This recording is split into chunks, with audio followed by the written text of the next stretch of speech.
जय श्री राधे दोस्तों, केपी की वाणी चैनल में आपका स्वागत है। माता रानी का आशीर्वाद पाने हेतु कमेंट में जय माता दी अवश्य लिखें। वहीं अगर आप महाकाल के भक्त हैं तो कमेंट में हर हर महादेव अवश्य लिखें। दोस्तों, अगर आप पहली बार केपी की वाणी के चैनल पर विजिट कर रहे हैं तो चैनल को सब्सक्राइब कर ले ताकि आपको सभी प्रकार की जानकारी विवाह संबंध को लेकर सर्वप्रथम प्राप्त हो सके। हमारा उद्देश्य सूचना पहुंचाना रहता है और यह जो सूचना है वह आपको ग्रह राशि परिवर्तन के आधार पर दी जाती है। इसमें किसी प्रकार का भी कोई फेरबदल नहीं किया जाता है। विभिन्न प्रकार के ज्योतिषों और ज्योतिष शास्त्रों के अध्ययन के आधार पर आपको यह जानकारी तथ्य प्रस्तुत की जाती है। तो वर्तमान समय में जैसा आपको पता है कि सावन का महीना आने वाला है। सावन का महीना भगवान शिव को समर्पित होता है। इस महीने में शिव जी और माता पार्वती की पूजा अर्चना उपासना की जाती है और जातक की मनोकामनाएं भी पूर्ण होती हैं। तो सावन का महीना उस समय प्रारंभ होता है जब भगवान विष्णु जो है क्षीर सागर में विश्राम करने चले जाते हैं। क्योंकि देवशयनी एकादशी तिथि पर जो है भगवान विष्णु विश्राम करने चले जाते हैं। उसके पश्चात 4 महीने तक वे निद्रावस्था में रहते हैं, योग निद्रा में रहते हैं। तो इसके लिए इन 4 महीनों में कोई भी शुभ कार्य नहीं किया जाता है। इस वर्ष अधिक मास पड़ रहा है, इसके चलते जो है इस वर्ष चतुर्मास 4 महीने के बजाय 5 महीने का पड़ने वाला है। और वर्तमान समय से लेकर नवंबर 22 तक जो है चतुर्मास रहेगा और उसके पश्चात 23 नवंबर की तिथि पर जो है भगवान विष्णु जागृत होंगे। उस दिन देवउठनी एकादशी है और उस दिन से ही फिर मांगलिक कार्य किए जाएंगे। इससे पूर्व कोई भी मांगलिक कार्य नहीं किए जाएंगे। हालांकि अलग अलग जगहों पर जो है इनमें अंतर है। पंजाब समुदाय के लोग नवरात्रि में विवाह मुहूर्त, उत्तर भारत में चतुर्मास के दौरान कोई भी शुभ कार्य नहीं किया जाता है। हालांकि रिश्ते को नया आयाम दिया जा सकता है, बातचीत की जा सकती है, रिश्ते तय किए जा सकते हैं और ज्योतिष से सलाह लेकर सगाई तिथि भी निर्धारित कर सकते हैं और उन तिथि पर सगाई कार्यक्रम किए जा सकते हैं। तो आप अपने नजदीक के प्रकांड पंडित व ज्योतिष से संपर्क कर सकते हैं। आपको बता दें कि अगर आप केपी की वाणी से संपर्क करना चाहते हैं तो हमारा संपर्क नंबर 8521835670 है, 8521835670। और विवाह संबंध की पूरी जानकारी अब आप केपी की वाणी से संपर्क कर प्राप्त कर सकते हैं। जिस समय आप फोन करते हैं अगर उस समय तत्काल ही जवाब नहीं दिया जाता है तो आप व्हाट्सएप पर मैसेज करें, आपको समय के साथ अवश्य ही जवाब दिया जाएगा।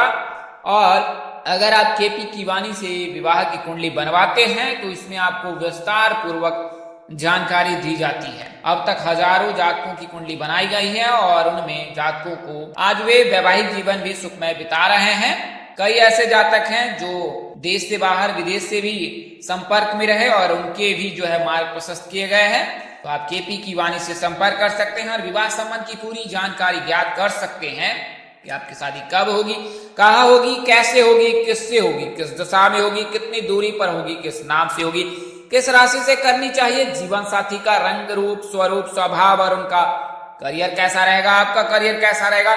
अगर आप लव मैरिज करना चाहते हैं तो माता पिता की सहमति मिलेगी कि नहीं मिलेगी, ससुराल में घर द्वार कैसा होगा, सास ससुर का स्वभाव कैसा होगा, पति कितना पढ़ा लिखा होगा, पत्नी कितनी पढ़ी लिखी होगी। इसके अलावा जो है जाति में शादी होगी, अपने धर्म में शादी होगी या विशेष समुदाय में शादी के योग बनेंगे। तो ये तमाम तरह की जानकारी जो है आप केपी की वाणी से प्राप्त कर सकते हैं। तो इसके लिए संपर्क नंबर मैंने पूर्व में बताया है, एक बार और बहुत दोहरा देता हूँ, 8521835670। तो इस नंबर पर आप संपर्क कर सकते हैं। आइए अब वीडियो में आगे बढ़ते हैं। तो जैसा कि आपने थंबनेल में देखा है 6 महीनों में 6 राशि के जातकों की सगाई शादी ये 6 माह वर्तमान से ना लेकर चतुर्मास समाप्त होने के पश्चात से है। तो आपको बता दें कि चतुर्मास में कोई शुभ कार्य नहीं किया जाता है। चतुर्मास में केवल रिश्ते तय किए जा सकते हैं। लेकिन वर्तमान समय में ग्रहों का परिवेश भी ऐसा है कि कोई भी शुभ कार्य नहीं हो सकता है क्योंकि शनि वक्री चाल चल रहे हैं और 4 नवंबर तक वक्री चाल ही चलेंगे। इसके अलावा जो है वर्तमान समय में मंगल राहु जो है मेष राशि में विराजमान है और गुरु पूर्व में विराजमान है। तो इसके चलते गुरु चंडाल दोष लग गया है। तो यहाँ भी कोई शुभ कार्य नहीं बन रहा है। वर्तमान समय में गुरु चंडाल दोष लगा है मेष राशि के जातकों में और शनि वक्री हो गए हैं। तो इसके लिए तुला राशि के जातकों के भी विवाह में बाधा आएगी। कर्क राशि के जातक जो है शनि के ढैया से पीड़ित हैं। तो कुल मिलाकर कहे ग्रहों का जो परिवेश है, ग्रहों के राशि परिवर्तन है, ग्रहों की जो स्थिति है वो भी अभी अनुकूल नहीं है जातकों के लिए। तो आपको क्या करना है, सावन, भादो, आश्विन, कार्तिक इन महीनों तक आपको जो है भगवान शिव जी की पूजा करनी है और स्थिर रहना। मानसिक तनाव अगर है तो आप चंद्रमा की पूजा करें, शिवलिंग पर दूध चढ़ाएं। इसके अलावा जल में सफेद फूल डालकर जो है चंद्रमा को अर्घ दे, चावल का दान करे, दूध का दान करे, सफेद चीजों का दान करे। इससे चंद्रमा मजबूत होगा और चंद्रमा मजबूत होगा तो मानसिक तनाव से आपको निजात मिलेगी। तो आप चंद्रमा को मजबूत कर सकते हैं और इसके अलावा जो है 16 सोमवार का व्रत रख सकते हैं, रख सकती हैं। इसके अलावा आप गुरुवार का भी व्रत रख सकती हैं, रख सकती हैं लड़कियां, और गुरुवार के व्रत करने से भी विवाह के योग बनते हैं। इसके अलावा अगर आपकी कुंडली में किसी प्रकार का कोई दोष लगा है तो आप स्थानीय पंडित व ज्योतिष से संपर्क कर कुंडली विश्लेषण करा ले। और वर्तमान समय से लेकर चतुर्मास के समापन तक जो है अगर कोई प्रकार का जो है दोष लगा हुआ है, जैसे मंगल दोष हो, काल सर्प दोष हो, पितृ दोष हो, अंगारक दोष हो या गुरु चंडाल दोष हो, तो इसका निवारण आप करा ले। अगर आप निवारण करा लेते हैं तो उसके पश्चात जो है आपका वैवाहिक जीवन सुखमय बीतेगा, साथ ही आपके शादी के योग बनेंगे और शीघ्र विवाह के योग बनेंगे। इन 5 दोषों के चलते जो है विवाह में बाधा आती है। तो आप जो है इनका निवारण करा लें और शिव जी की पूजा उपासना करें। वर्तमान समय में कई प्रकार के व्रत त्योहार प्रारंभ होने वाले हैं। उन व्रत त्योहारों को जो है आप कर सकती हैं, जैसे कि सावन सोमवार है, लड़के सावन सोमवार का व्रत रख सकते हैं, लड़कियां भी रख सकती हैं। मंगला गौरी का व्रत कर सकती हैं लड़कियां, गुरुवार का व्रत रख सकती हैं लड़कियां, कोकिला व्रत रख सकती हैं, जया पार्वती व्रत रख सकती है। तो कई जो है व्रत और पूजा का समय आ रहा है और इन तिथियों पे अगर आप व्रत रखकर जो है अपने आराध्य की पूजा उपासना करते हैं तो यकीन जानिए उनका आशीर्वाद आपको अवश्य प्राप्त होगा और विवाह के योग बने। तो आइए मैं आपको ग्रह राशि परिवर्तन बता दूं 6 महीने का। तो चूंकि मैं शुक्र और गुरु के बारे में ही बताऊंगा क्योंकि यही 2 कारक होते हैं विवाह के, तो उसके बारे में पहले जान लेते हैं। तो वर्तमान समय जैसा कि आपको पता है कि गुरु राशि परिवर्तन कर मेष राशि में आ रखे हैं और मेष राशि में रहेंगे 1 मई 2024 तक। तो तब तक तो दिक्कत ही नहीं है। 30 अक्टूबर को राशि परिवर्तन करेंगे, राहु मीन राशि में प्रवेश कर जाएंगे और केतु कन्या राशि में प्रवेश कर जाएंगे। तो गुरु के जो है मेष राशि के जातकों के लिए रास्ता साफ हो जाएगा, कर्क राशि के जातकों के लिए रास्ता साफ हो जाएगा, तुला राशि के जातकों के लिए रास्ता साफ हो जाएगा क्योंकि गुरु चंडाल दोष से मेष राशि के जातक मुक्त हो जाएंगे। इसके अलावा 4 नवंबर को शनि मार्गी भी हो जाएंगे और चूंकि मकर राशि के जातकों के वर्तमान समय में 7.5 का अंतिम चरण है तो 4 नवंबर के पश्चात मकर राशि के जातकों के लिए भी शुभ योग बनेगा। कन्या राशि में जो है केतु का गोचर होगा और राहु का गोचर मीन राशि में होगा। तो राहु के गोचर से जो है 30 अक्टूबर के पश्चात मीन राशि के जातकों के लिए भी शुभ योग बनेगा। तो ये तो ग्रह राशि परिवर्तन कुछ इस प्रकार है। 30 अक्टूबर को राशि परिवर्तन कुछ इस प्रकार होने वाला है। राहु जो है वो मीन राशि में प्रवेश करेंगे, केतु जो है वो कन्या राशि में प्रवेश करेंगे। 4 नवंबर को मार्गी हो जाएंगे शनि और 3 नवंबर को जो है कन्या राशि में ही प्रवेश करेंगे शुक्र और 30 नवंबर को फिर तुला राशि में प्रवेश करेंगे। 25 दिसंबर को वृश्चिक राशि में प्रवेश करेंगे। 18 जनवरी को धनु राशि में प्रवेश करेंगे। 12 फरवरी को मकर राशि में प्रवेश करेंगे। 7 मार्च को जो है ये कुंभ राशि में प्रवेश करेंगे और फिर 31 मार्च को जो है ये मीन राशि में प्रवेश करेंगे। तो कुल मिलाकर 6 महीनों के लिए जो है 6 राशि के जातकों के और शनि के मार्गी होने से 2 अन्य राशि के जातकों के लिए भी योग बनेगा। तो शुक्र को जो है शुभ ग्रह माना जाता है। ये प्यार, रोमांस, वैवाहिक सुख, शोहरत, कला और सौंदर्य का कारक होता है। शुक्र वृषभ राशि में उच्च के होते हैं, तुला राशि का स्वामी होता है। मीन राशि में उच्च के होते हैं, वृषभ और तुला राशि के स्वामी होते हैं। नीच ये कन्या राशि में होते हैं, लेकिन कन्या राशि में चूंकि तुला का गोचर हो जाएगा, कन्या राशि में केतु का गोचर हो जाएगा, तब केतु के गोचर से कन्या राशि के जो जातकों के लिए योग बनाएगा।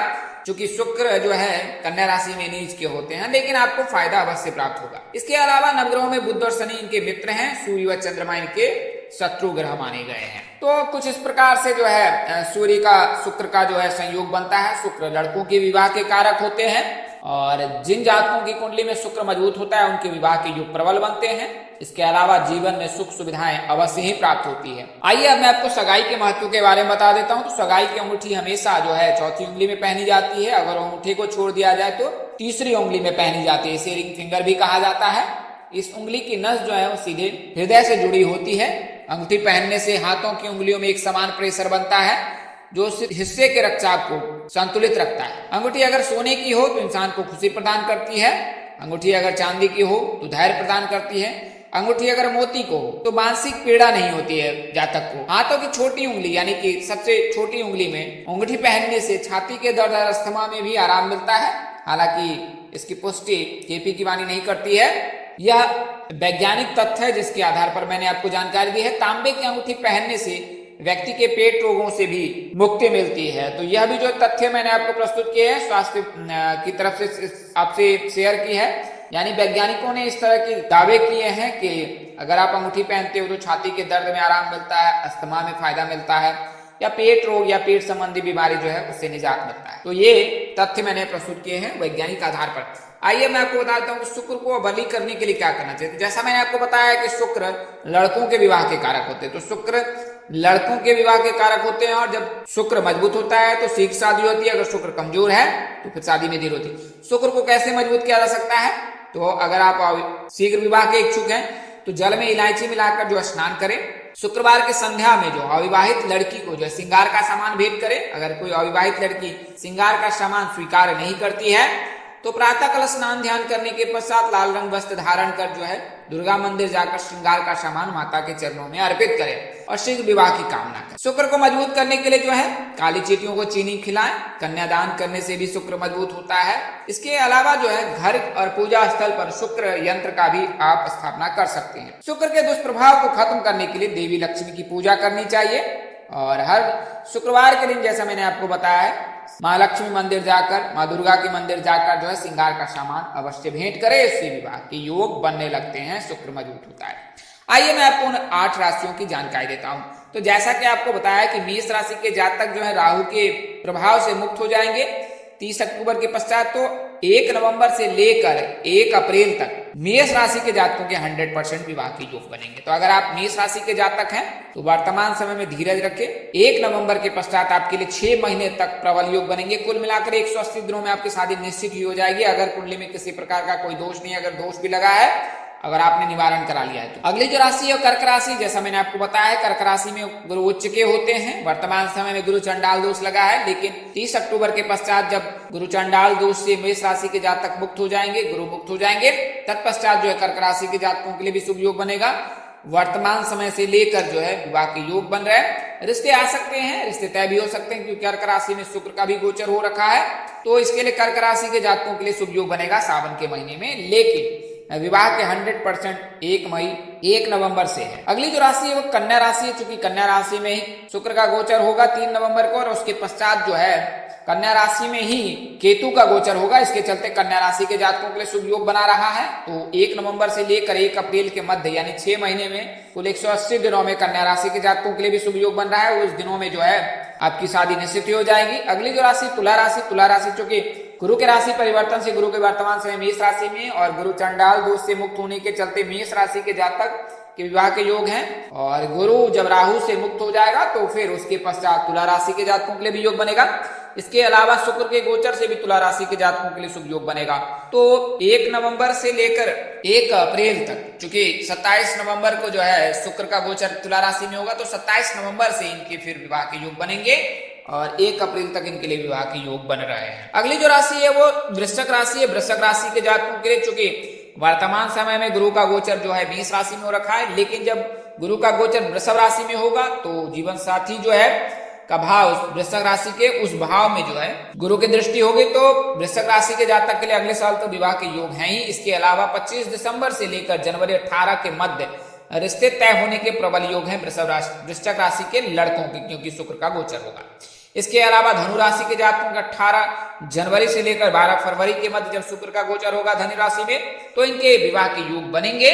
और फिर 7 मार्च से लेकर 31 मार्च तक विवाह के योग बनेंगे। तो कुल मिलाकर कहें मेष राशि के जातक, कर्क राशि के जातक, कन्या राशि के जातक, तुला राशि के जातक, वृश्चिक राशि के जातक, धनु राशि के जातक, मकर राशि के जातक और कुंभ राशि के जातकों के विवाह के 100% योग बन रहे हैं इन 6 महीनों। आज के लिए इतना ही, अगले वीडियो में फिर मिलेंगे। तब तक के लिए इजाजत दे। आप जहां रहे मस्त रहे, स्वस्थ रहे, व्यस्त रहे। माता रानी का सिंह कृपा पर बरसती रहे। परमपिता परमेश्वर आपको सद्बुद्धि, सत्मार्ग और आगे बढ़ने की शक्ति दे। नमस्कार, जय श्री राम दोस्तों, जय श्री कृष्ण।